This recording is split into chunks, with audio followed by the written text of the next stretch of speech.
dilarang bicara di Jogja, maka Jogja akan berubah dari kota pelajar menjadi kota pusat.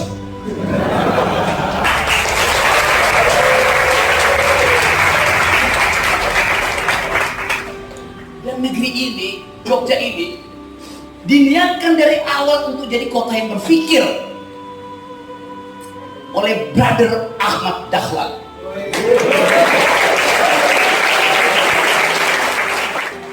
Yang ingin kita ucapkan hari ini harus berbasis pada ide pertama dari Kiai Haji Ahmad Dahlan, yaitu berpikir. Dan itu kemudian versi lain dibuat oleh Ki Hajar Dewantoro, Ingarso Suntulodo, Imadia Mangunkarso, Tukuri Handayani. Itu yang bilang adalah Ki Hajar Dewantoro. Tapi Ki Mukidi ubah prinsip itu. Ingarso sung korupsi, Imadia Mangun dinasti, Tukuri cawe-cawe.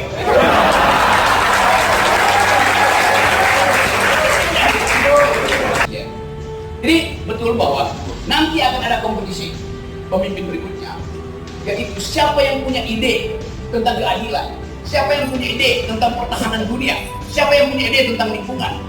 Itu yang harus Anda pilih sejak sekarang. Jadi tunggu, saya ingin jangan Anda pastikan sekarang, tunggu ketika ada perdebatan presiden itu di forum-forum akademis. Kemudian semua dia undang Anies, undang Prabowo, undang Ganjar. Kita mau lihat siapa yang otaknya berisi, siapa yang... supaya kita jangan memilih orang yang ada di baliho toh. Balihonya besar, iya, tapi bisa otaknya kecil.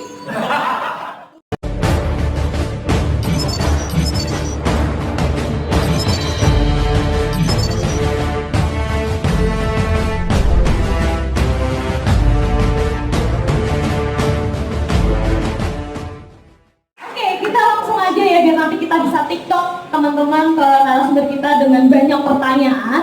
Kita langsung saja pemaparan selanjutnya dan juga pemaparan yang terakhir. Please welcome pemaparan dari Bung Rocky Gerung.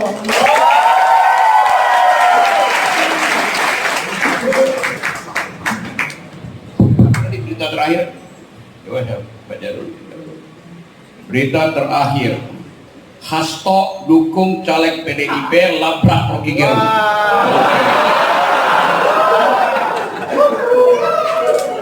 Dia sebut itu kebebasan berpendapat. Oke, fair enough itu. Tapi pendapat hanya disebut pendapat kalau ada yang menentang. Beda menentang berpendapat dan menghalangi orang berpendapat. Yang saya alami pendapat saya dihalangi, bukan ditentang. Itu keduanya Hasto.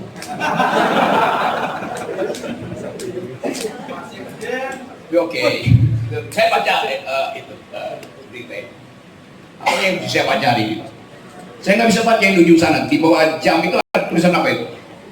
Tolong dibaca ya, agak keras. Dilarang merokok. Dilarang merokok. Karena ini perpustakaan. Kalau di istana tulisannya dilarang berpikir.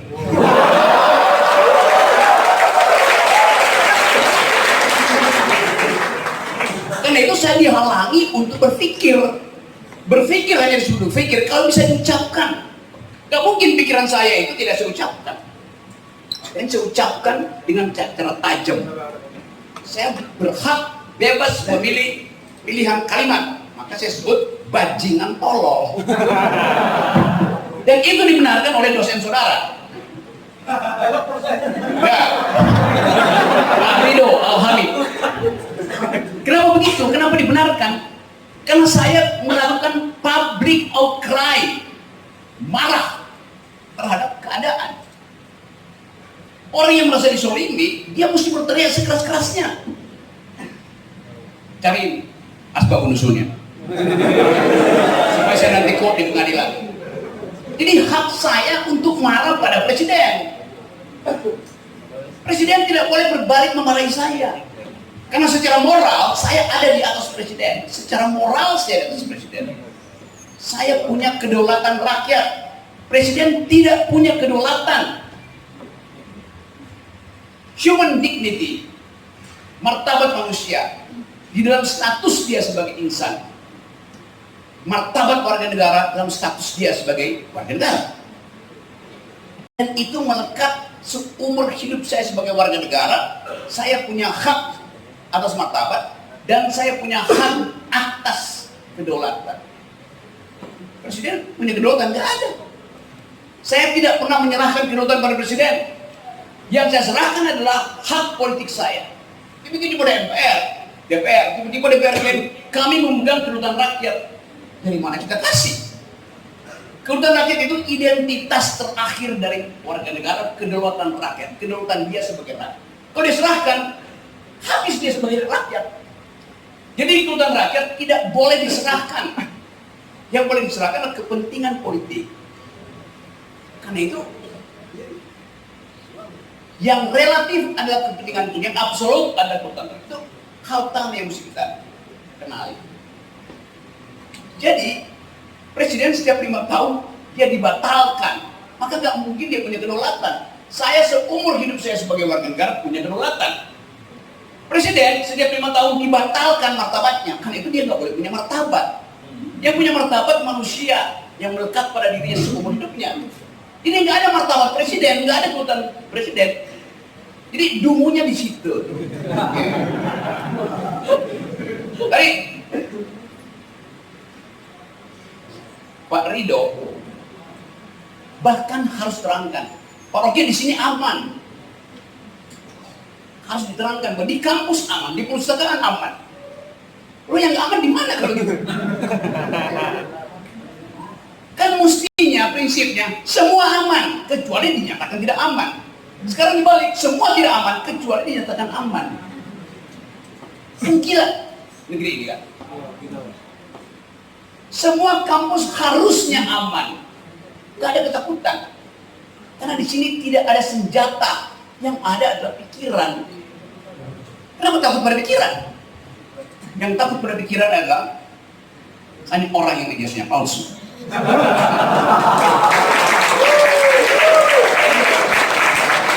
Kalau Anda punya ijazah asli, Anda ingin bertengkar, karena Anda mau buktikan saya punya ijazah hasil pikiran. Pikiran hanya disebut pikiran kalau ada pertengkaran pikiran. Yang mau bertengkar pasti nggak punya pikiran. Simple logic. Jadi kita ada di sini di perpustakaan, yaitu sumber pikiran. Saya coba cari ilustrasi di masa lalu. Bagaimana perpustakaan itu akhirnya dicurigai sebagai sumber berbahaya bagi kekuasaan. Anda pernah baca buku yang ditulis oleh yang belajar linguistik, yang ditulis oleh Umberto Eco? Ya, Pak Ridho baca itu, karena ijazahnya asli. Umberto Eco menulis satu buku tebal kira-kira 1000 halaman dalam bentuk novel intelektual, judulnya Name of the Rose. Name of the Rose, nama dari mawar, semacam sindiran. Isi buku itu, saya kira pasti ada di Perpustakaan Muhammadiyah. Isi buku itu menceritakan di abad 12-13, perpustakaan di Vatikan dilarang dimasuki oleh umum. Jadi bagi gereja Katolik waktu itu, perpustakaan adalah sumber pengetahuan yang hanya boleh diakses oleh gereja. Berbahaya kalau rahasia gereja. Gereja waktu itu sekaligus kerajaan itu, karena paus sekaligus pemimpin agama sekaligus pemimpin politik. Jadi dicari akal supaya mereka yang menyusup masuk perpustakaan akan terkena bala, disebut akan ada kutukan dari Tuhan itu. Suatu waktu ada seorang rabi, seorang pastor yang agak radikal pikirannya. Dia diam-diam masuk ke ruang penyimpanan arsip di perpustakaan itu. 5 jam kemudian dia ditemukan tewas, mati. Artinya si Romo ini yang berusaha untuk membaca pengetahuan dikutuk oleh Tuhan karena dia melanggar larangan Tuhan. Umberto Eco berupaya membongkar skandal ini dalam novel Name of the Rose. Umberto perlahan bertindak seperti keahlian Pak Saud sebagai penyidik. Lalu dia mulai mengerti bahwa semua buku yang mengandung rahasia yang membahayakan kekuasaan Vatikan pada waktu itu diberi racun di ujung kertasnya. Kau pinjam bukunya.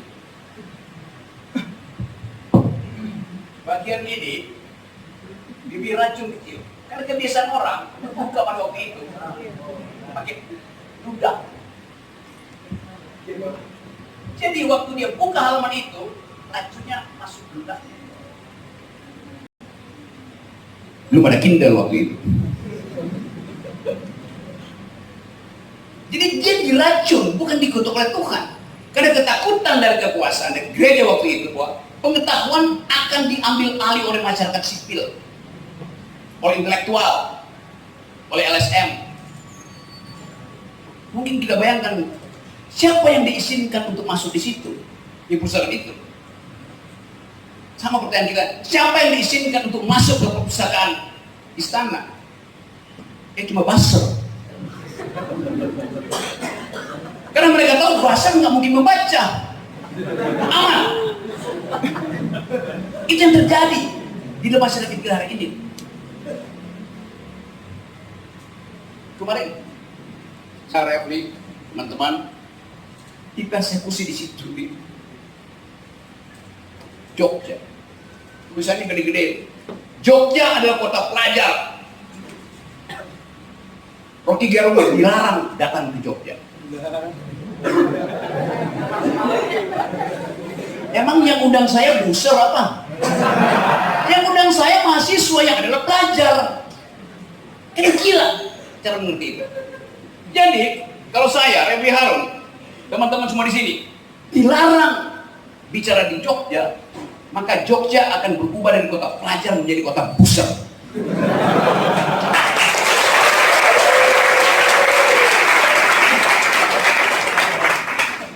Dan negeri ini, Jogja ini, diniatkan dari awal untuk jadi kota yang berpikir oleh Brother Ahmad Dahlan.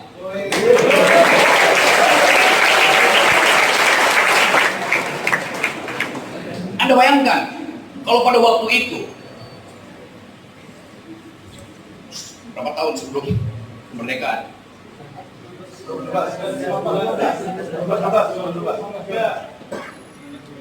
37 tahun sebelum kemerdekaan, 33 tahun sebelum kemerdekaan, Brother Ahmad Dahlan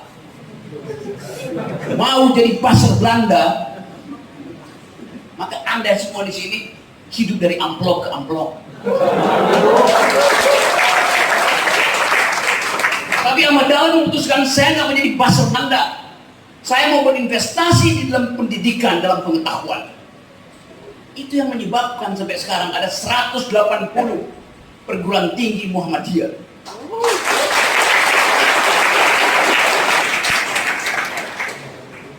Dan kalau Muhammadiyah satu hari berhenti berpikir, IQ nasional kita drop 70%. Yang sekarang tinggal 70 memang. Itu pun disubsidi oleh Muhammadiyah. IQ nasional kita pasti disubsidi oleh Muhammadiyah. Sekolah Muhammadiyah ada di mana-mana, bermutu. Stunting per hari ini, kekurangan gizi, prevalensinya 20% ke 25%. Artinya dari 4 bayi yang lahir, 1 pasti kekurangan gizi. Karena hak si bayi untuk memperoleh susu, kacang hijau, daging berubah menjadi hak jalan tol untuk dapat aspal dan semen.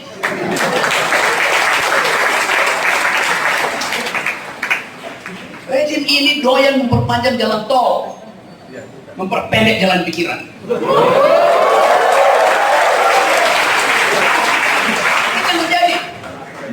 Jadi Anda bayangkan stunting mau diandalkan oleh Pak Jokowi untuk jadi bonus demografi, bagaimana mungkin? Kalau Anda survei hari ini, mak-mak pengantin baru yang lagi hamil, tanya, lembaga survei Muhammadiyah tanya, ibu senang nggak hamil? Oh, saya senang sekali. Akan ada generasi baru tumbuh dari rahim saya. Tapi coba tanya pada si bayi. Kasih info dulu. Bayi, kalau kamu lahir, 1 dari 4 bayi sahabat kamu kena stunting. Dia bilang, oke, nggak apa-apa, saya ambil risiko. Kata si bayi. Bisikin lagi pada si bayi, di atas statistik. Bayi, kamu tahu nggak, kata Sri Mulyani, kalau kamu lahir, kamu udah terbebani hutang Jokowi 50 juta rupiah. Itu Sri Mulyani bilang, setiap bayi yang lahir tahun ini terbebani hutang 50 juta rupiah per bayi. APBN kita dibebani kewajiban membayar hutang 500 triliun per tahun. Itu hutangnya doang, bunga hutang maksud saya, belum hutang pokoknya. Setelah Anda sebutkan itu pada si bayi, 2 data itu, tanya pada si bayi, Anda mau lahir apa enggak? Dia bilang, kembalikan saya pada rahim ibu. Dia nggak mau lahir. Karena dia tahu bahwa nggak ada gunanya dia lahir kalau mesti bayar utang rejim hari ini dan harus mengalami kekurangan gizi. Bayi yang lahir dengan gizi yang kurang, otaknya akan menyusut 25% di dalam formative years-nya dari umur 3 sampai 11 tahun. Dia nggak mungkin berkompetisi dengan bayi Singapura, Filipina, Vietnam, Thailand. Jadi kalau Anda dengar Jokowi bilang bonus demografi, itu adalah omong yang kosongnya sangat besar. Faktanya nggak mungkin. Anda mau kompetisi apa di 2045 kalau investasi itu dipakai untuk jalan tol, bukan untuk jalan pikiran? Itu poinnya tuh. Kompetisi di masa depan adalah kompetisi ide. Dan itu yang diajarkan oleh Brother Ahmad Dahlan.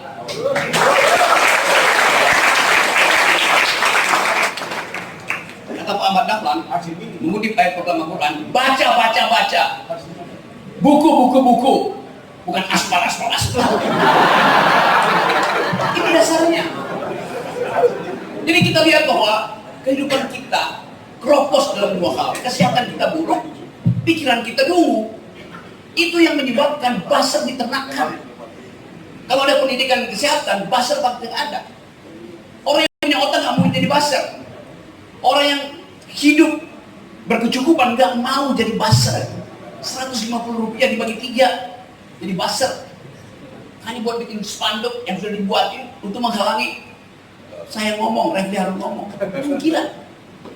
Jadi kita ingat bahwa sistem pendidikan kita yang ingin kita ucapkan hari ini harus berbasis pada ide pertama dari Kiai Haji Ahmad Dahlan, yaitu berpikir. Dan itu kemudian versi lain dibuat oleh Ki Hajar Dewantoro, Ingarso Sungkulodo, Imadia Mangunkarso, Tupuri Handayani. Itu yang bilang adalah Ki Hajar Dewantoro. Tapi Ki Mukidi ubah prinsip itu. Ingarso sung korupsi, Imadia Mangun dinasti, Tupuri cawe-cawe.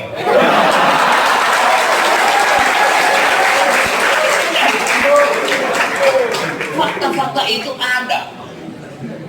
Dan Anda lihat bagaimana Pak Jokowi merasa senang karena ASEAN kemarin sukses. Apa tanda sukses? Kutip keterangan Wakil Presiden Amerika Serikat, Kamala Harris. Kamala Harris bilang begini, terima kasih Pak Presiden, kami senang ikuti KTT karena makanannya enak, karena pestanya keren. Bahkan Kamala Harris bilang begini, belum pernah ada KTT sebagus Indonesia, tuan rumah. Apa? Lebih dari Hollywood. Ujian kayak itu atau makian? Dia nyindir pada kita. Pada saat yang sama, ketika pesta ala Hollywood itu ada di Senayan, di Batam, sebuah kampung yang tumbuh dari tahun 1834 digusur oleh negara. supaya ada investasi pabrik kaca dari Cina. Sekolah digusur, anak-anak berteriak-teriak, mak-mak pingsan, hanya untuk mengundang modal asing dari Cina. Jadi problem kita adalah apa yang disebut arah pembangunan. Gak ada, karena gak ada ide di dalam pikiran presiden. Jadi betul bahwa nanti akan ada kompetisi pemimpin berikutnya, yaitu siapa yang punya ide tentang keadilan, siapa yang punya ide tentang pertahanan dunia, siapa yang punya ide tentang lingkungan. Itu yang harus Anda pilih sejak sekarang. Jadi tunggu, saya ingin jangan Anda pastikan sekarang, tunggu ketika ada perdebatan presiden itu di forum-forum akademis. Kemudian semua media undang Anies, undang Prabowo, undang Ganjar. Kita mau lihat siapa yang otaknya berisi, siapa yang... supaya kita jangan memilih orang yang ada di baliho tok. Balihonya besar, iya, tapi bisa otaknya kecil. Kunci di sini. Jadi sekali lagi teman-teman, habis waktu saya. 2 menit lagi. Jadi pastikan bahwa di sini tempat kita menapis kebohongan, kedunguan para caleg, para capres. Mereka yang lolos dari Muhammadiyah, dia kita izinkan untuk memimpin Indonesia. Assalamualaikum warahmatullahi wabarakatuh.